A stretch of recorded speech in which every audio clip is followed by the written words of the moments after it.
राहुल गांधी के घोड़े वाले बयान पर सियासत तेज हो गई है। पूर्व मंत्री और विधायक अजय चंद्राकर ने निशाना साधा। राहुल गांधी कोई राजनीतिक पार्टी नहीं चला रहे हैं, वो कोई स्टैंड फार्म चला रहे हैं और घोड़े की खेती कर रहे हैं। उन्हें तो कांग्रेस पार्टी का नाम बदलकर स्टैंड फार्म और गांधी परिवार प्राइवेट लिमिटेड कर देना चाहिए। छत्तीसगढ़ में राहुल गांधी के सभी घोड़े बीमार हो गए। छत्तीसगढ़ के कांग्रेस नेताओं को किसी स्टैंड फार्म में भर्ती कर देना चाहिए। जामनगर में पशुओं के देखरेख के लिए जो वनतारा बना है, छत्तीसगढ़ के कांग्रेसियों को वहीं भेज देना चाहिए। ये बड़ा बयान, चलिए सुनिए क्या कुछ कहा। राहुल गांधी जी राजनीतिक पार्टी नहीं चला रहे हैं, स्टड फार्म चला रहे हैं, घोड़े की खेती कर रहे हैं। वो घोड़े के बारे में नॉलेज बढ़ा रहे हैं और क्या है।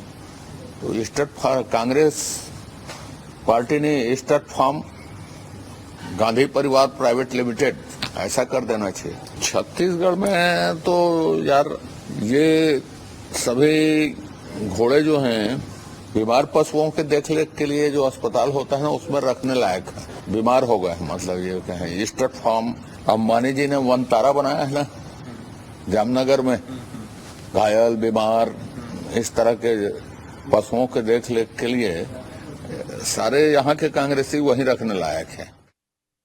राहुल गांधी जी तो राहुल गांधी के घोड़े वाले बयान को लेकर के लगातार सियासत तेज हो गई है और इसके साथ ही देखा जाए तो सियासत तेज होने के चलते लगातार बयान भी सामने आ रहे हैं। जहां एक तरफ कैबिनेट मंत्री ने बयान दिया, वहीं दूसरी तरफ ये बयान भी सामने आ रहा है। और ज्यादा जानकारी लेंगे सहयोगी अविनाश चंद्रवंशी से। अविनाश, राहुल गांधी का राजधानी भोपाल में दौरा था, यहां वह पहुंचे थे और इसी बीच जब वह संगठन से बातचीत कर रहे थे तो ये कहते नजर आए कि संगठन में कुछ लोग ऐसे हैं जहां कुछ बाराती घोड़े हैं और इसके साथ ही कुछ घोड़े जो रेस में दौड़ने लायक है। इस पर सियासत तेज हो गई है।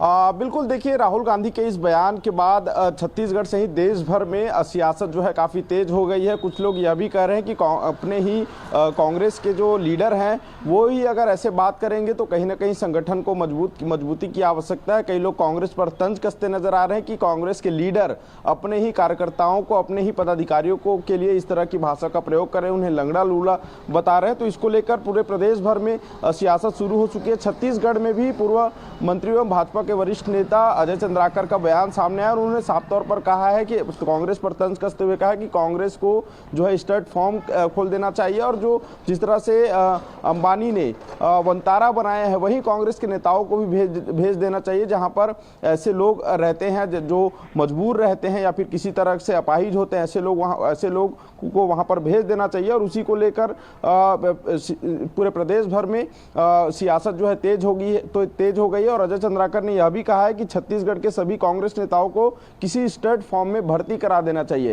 यानी साफ तौर पर है राहुल गांधी के इस बयान के बाद कांग्रेस की ही नेताओं पर कड़ा तंज कसा जा रहा है। बीजेपी को एक नया मुद्दा मिला है और राहुल गांधी के इस बयान के बाद लगातार कांग्रेस पर तंज कसा जा रहा है। जी, संगठन का लीडर इस तरह से बात करेगा तो कैसे मजबूती मिलेगी पार्टी को? देखिए, निश्चित तौर पर संगठन के लीडर भले ही उनका कोई एक अलग मोटिव होता है, क्योंकि जब संगठन के भीतर बात चलती है तो अक्सर संगठन की जो वास्तविकता है उसको लेकर चर्चा की जाती है। हो सकता है कि राहुल गांधी को इस बात ये चीज नजर आई हो कि जो कांग्रेस संगठन है उसके भीतर कुछ ऐसे कार्यकर्ता है जिनकी वजह से कांग्रेस को मजबूती नहीं मिल पा रही और उनको लेकर हो सकता है कि उन्होंने सीधे तौर पर निशाना साधा हो कि ऐसे कार्यकर्ताओं को, ऐसे नेताओं को जो संगठन के भीतर हैं पर संगठन को मजबूती नहीं दे पा रहे हैं, इनको कहीं ना कहीं एक कड़ा रास्ता, बाहर का रास्ता भी दिखाया जा सकता है या फिर ऐसे कार्यकर्ताओं को वापस से चार्ज करने के लिए राहुल गांधी ऐसा कहे हों। लेकिन इसको लेकर अब बीजेपी जो है कहीं ना कहीं कांग्रेस पर हमलावर है। बीजेपी कांग्रेस पर तंज कसते हुए नजर आ रही है कि जब कांग्रेस के लीडर ही अगर ऐसे अपने कार्यकर्ताओं के लिए बयान देंगे तो निश्चित तौर पर विपक्ष जो है, सत्ता दल है, वो इसका जरूर फायदा उठाएगी। जी बिल्कुल, और देखिए सियासत भी लगातार इस पर तेज होती नजर आ रही है, बयानबाजी भी लगातार देखने को मिल रही है। तमाम जानकारी के लिए बहुत धन्यवाद अविनाश।